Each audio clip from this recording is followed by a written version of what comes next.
Welcome to my channel Monica's classroom. आज केदारनाथ सिंह की कविता रोटी पर हम चर्चा करेंगे। रोटी दरअसल कामगार लोगों का प्रतीक है। उन श्रमजीवी लोगों के विषय में जितना भी कहा जाए, उनकी मर्म भरी कथा का वर्णन कोई कितना भी करता हो, लेकिन ऐसे व्यक्तियों के संस्पर्श से दूर लोगों के लिए उसे अनुभव करना संभव नहीं होता है।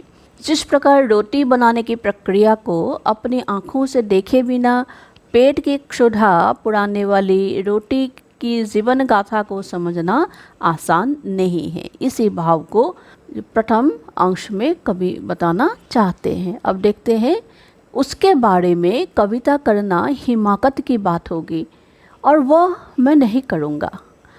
मैं सिर्फ आपको आमंत्रित करूँगा कि आप आए और मेरे साथ सीधे उस आग तक चले, उस चूल्हे तक जहाँ वह पक रही है। एक अद्भुत ताप और गरिमा के साथ समूची आग को गंध में बदलती हुई दुनिया की सबसे आश्चर्यजनक चीज़ वह पक रही है। यहाँ कवि कहना चाहते हैं कि उसके बारे में कविता करना, अर्थात उन श्रमिकों के बारे में कहना बड़े ही हिमाकत की बात होगी जो कवि करना नहीं चाहते हैं। और इसलिए कवि हम पाठकों को उन तक पहुंचाना चाहते हैं ताकि हम पाठक स्वयं उन श्रमिकों के पास जाए और उनकी जीवन संग्राम को अपनी आँखों से देखे। उस चूल्हे तक जहाँ वह पक रही है, अर्थात वो उनके जीवन के जो वास्तविकता है, उस वास्तविकता तक कवि पाठकों को पहुँचाना चाहते हैं, जहाँ वे श्रमिक अपने श्रम दान करके मालिकों के लिए काम तो करते हैं और अर्थनीति के विकास में वे अपना योगदान देते हैं। उनके जीवन गाथा को दर्शक, हम पाठक स्वयं अगर न देखे अपनी आँखों से, तब उसको विश्वास करना संभव नहीं है। ऐसा प्रस्तुत अंशों में कवि का कहना है। दूसरा भाग है, श्रमिकों का यह जीवन कभी थमने वाला नहीं है, अर्थात श्रमिकों के जीवन में कभी परिवर्तन आने वाला नहीं है। जिस प्रकार एक बार आटा से रोटी बनाने की प्रक्रिया आरंभ हो जाती है, फिर पूर्व अवस्था में उसे लाना संभव नहीं होता है। कवि को विश्वास है कि ऐसा अनुभव हर किसी को हुआ है या हुआ होगा। फिर कविता को देखते हैं। और पकना लौटना नहीं जड़ों की ओर, वह आगे बढ़ रही है धीरे धीरे, झपट्टा मारने को तैयार वह आगे बढ़ रही है। उसकी गरमाहट पहुंच रही है आदमी की नींद और विचारों तक। मुझे विश्वास है आप उसका सामना कर रहे हैं। मैंने उसका शिकार किया है। मुझे हर बार ऐसा ही लगता है। अब मैं उसे आग से निकलते हुए देखता हूँ। उन श्रमिकों के जीवन गाथा को यहाँ बताया गया है कि वे जब अपना श्रम देकर मालिक पक्षों के आर्थिक उन्नति करता है और वही मालिक पक्ष उनको, उनके श्रम को लूटने के लिए तैयार हो जाती है। उसकी गर्माहट पहुंच रही है आदमी की नींद और विचारों तक। वो जो काम करता है उसका फल सभी को मिलता है।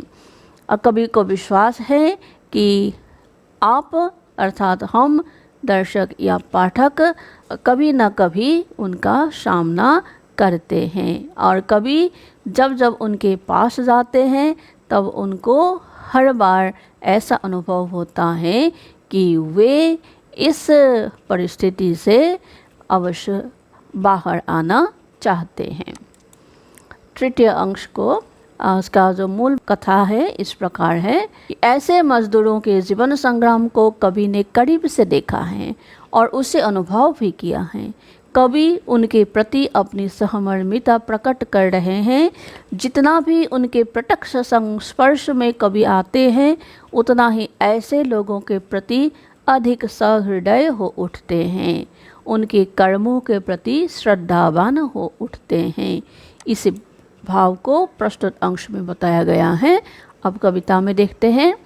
मेरे हाथ खोजने लगते हैं अपने तीर और धनुष, मेरे हाथ मुझी को खोजने लगते हैं जब मैं उसे खाना शुरू करता हूँ। यहाँ खाना शुरू करता हूँ मतलब उन श्रमिकों के श्रम का लाभ जब कवि स्वयं उठाता है, तब उस समय कवि स्वयं एक श्रमिक के रूप में खुद को अनुभव करता है और उस समय वह मानो उससे बाहर निकलने का प्रयास स्वयं भी करता है। जब मैंने जब भी उसे तोड़ा है, मुझे हर बार वह पहले से ज़्यादा स्वादिष्ट लगी है, पहले से ज़्यादा गोल और खूबसूरत, पहले से ज़्यादा सुर्ख और पकी हुई। अर्थात जब जब कभी इन श्रमिकों के जीवन संग्राम को करीब से देखा है या देखने का प्रयास किया है, तब तब उन श्रमिकों के प्रति सहृदयता अधिक उत्पन्न हो जाते हैं, उनके कर्मों के प्रति कवि श्रद्धावान होते हैं। अगला भाग है। श्रमिकों की पूरी कथा का विवरण देने के पश्चात कवि कहना चाहते हैं कि उन श्रमिकों के मन में विद्रोह उछल रहा है जो अभी सुप्त अवस्था में है। एक दिन वह अवश्य ही ज्वालामुखी की तरह फट पड़ेगा। कवि इसकी ओर संकेत कर रहे हैं।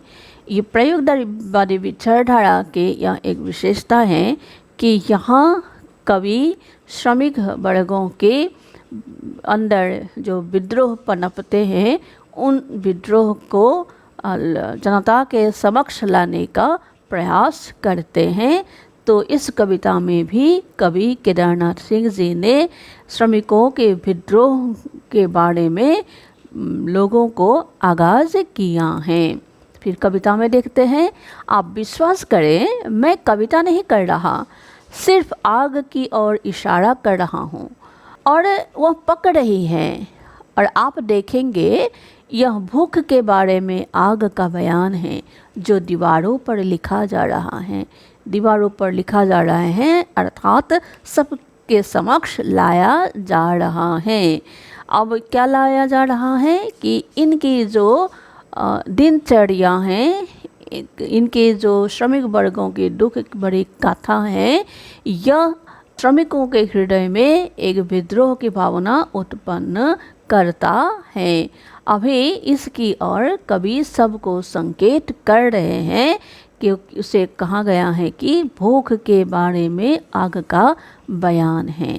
आप देखेंगे दीवारें धीरे धीरे स्वाद में बदल रही हैं और ऐसा जब जब होता रहेगा, अब वह एक निश्चित फल इन श्रमिकों के लिए अवश्य ही देगा। तो इस प्रकार रोटी के माध्यम से कवि ने श्रमिक वर्गों की जीवन गाथा का वर्णन करते हुए प्रयोगवादी विचारधारा की विशेषताओं को यहाँ डालते हुए कवि कहना चाहते हैं कि एक दिन अवश्य आएगा जब श्रमिकों का जो दुख भरी गाथा है वह समाप्त होगा।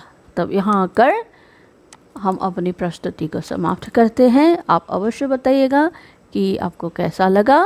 धन्यवाद। Thank you.